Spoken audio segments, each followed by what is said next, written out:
We wanted to get a little deeper into the Philippine storm that was so deadly and devastating.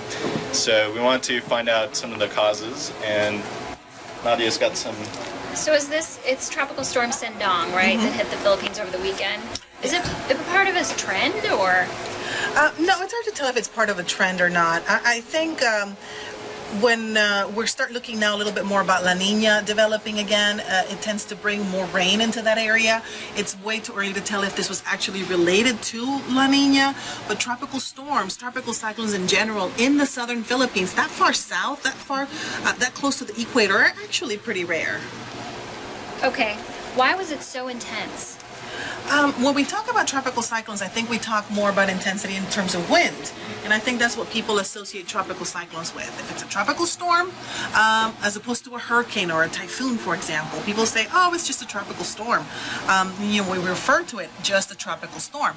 This was a tropical storm. It was not a typhoon, but it was intense in the terms of the effects of rainfall.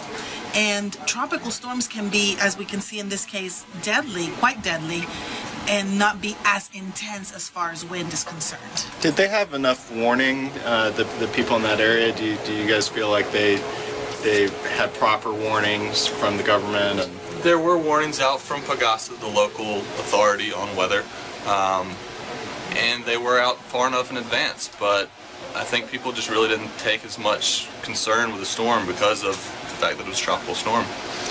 Yeah, I think also when people talk about tropical cyclones in general, when they'll give you a latitude and a longitude, and they'll give you a general area where it might be affecting, and when they give you that latitude and longitude, it's a point on a map.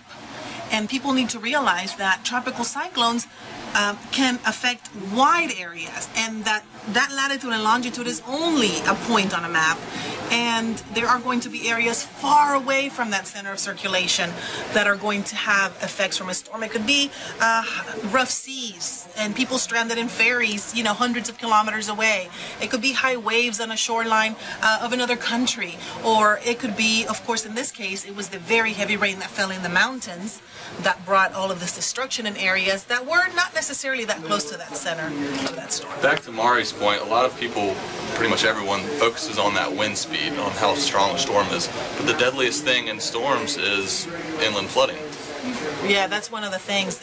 Even here in the U.S., almost in every country in the world, when you look at tropical cyclones, it used to be that people died from the storm surge because they didn't know a hurricane was coming, and they were living close to the water, and they would die because the flooding that would happen along the coast. But that has changed in the years of technology and forecasting, where people in the coastline will actually move away and not be as affected. But the most deaths actually happen from inland flooding, from what we call freshwater flooding. And that can happen anywhere in the world.